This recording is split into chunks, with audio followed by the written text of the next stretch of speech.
वसा जनसेवेचा. शहरात दहशत निर्माण करणाऱ्या आणि वारंवार कायदा सुव्यवस्थेला आव्हान देणाऱ्या गुन्हेगारी प्रवृत्तीविरुद्ध चिखली पोलिसांनी आता थेट फायनल वार सुरू केला आहे. गंभीर स्वरूपाचे तब्बल 8 गुन्हे दाखल असलेल्या स्वप्नील उर्फ संपत गजानन काकफळे वय 25 यांच्यावर एमपीडीए कायद्याअंतर्गत मोठी कारवाई करत त्याला 1 वर्षासाठी बुलढाणा जिल्हा कारागृहात स्थानबद्ध करण्यात आले आहे. तर साहिल राजेंद्र शिंगणे आणि अनिकेत श्याम श्रीमंत या दोघांना 3 महिन्यांसाठी बुलढाणा जिल्ह्यातून तडीपार करण्यात आले आहे.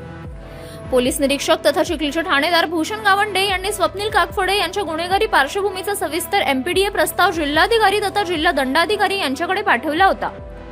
या प्रस्तावावर आदेश झाल्यानंतर 18 जुलै 2026 रोजी त्याला थेट कारागृहात स्थानबद्ध करण्यात आले. पोलिसांच्या माहितीनुसार त्याच्या विरोधात दुखापत करणे, जीवघेणा हल्ला, चोरी, रात्री चोरीच्या उद्देशाने संशयास्पदरित्या फिरणे, गांजा सेवन करून सार्वजनिक शांतता भंग करणे, जुगार खेळविणे तसेच गर्दीचा फायदा घेत चोरीचा प्रयत्न करणे अशा स्वरूपाचे गंभीर गुन्हे दाखल आहेत. त्याच्या कथित गुन्हेगारी वर्तनामुळे शहर व परिसरात दहशतीचे वातावरण निर्माण झाल्याचे पोलिसांचे म्हणणे आहे. दरम्यान साहिल शिंगणे आणि अनिकेत श्रीमंत यांच्या विरुद्ध महाराष्ट्र पोलीस कायदा कलम 56 अंतर्गत कारवाई करत दोघांनाही 3 महिन्यांसाठी जिल्हाबाहेरचा रस्ता दाखवण्यात आला. पोलीस अधीक्षक निलेश तांबे, अप्पर पोलीस अधीक्षक अमोल गायकवाड यांच्या मार्गदर्शनाखाली पोलीस निरीक्षक भूषण गावंडे यांच्या नेतृत्वात पोलीस अंमलदार अमोल गवई, विजय किटे, अजय इटावा, राहुल पायघन, प्रशांत धनगर, ज्ञानेश्वर शिंदे तसेच संजय भुजबळ, स्थानिक गुन्हे शाखा बुलढाणा यांनी यशस्वीरित्या कारवाई पार पाडली.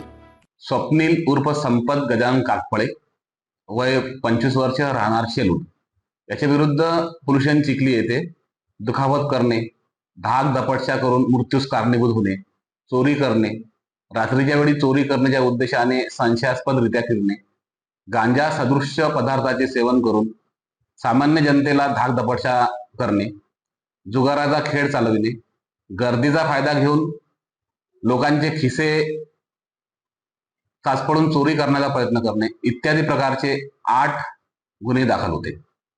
त्याच्या गुन्हेगारी व धोकादायक वर्तनामुळे चिखली शहर व परिसरात दहशत निर्माण झाली होती. त्याच्या विरुद्ध Maharashtra prevention of dangerous activity act अन्वये माननीय जिल्हाधिकारी महोदय बुलढाणा यांच्याकडे प्रस्ताव पाठवण्यात आला होता. आज रोजी माननीय जिल्हाधिकारी महोदय यांचे आदेशान्वये त्यास 1 वर्षासाठी बुलढाणा जिल्हा कारागृहात स्थानबद्ध करण्यात आले आहे.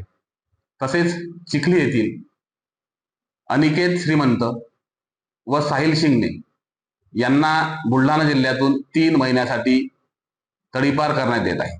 सदरची कार्यवाही माननीय पोलीस अधीक्षक श्री निलेश तांबे सर, माननीय अप्पर पोलीस अधीक्षक श्री अमोल गायकवाड सर यांचे मार्गदर्शनात चिखली पोलिसांनी केली आहे.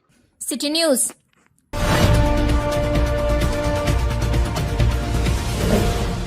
सिटी न्यूज वसा जनसेवेचा.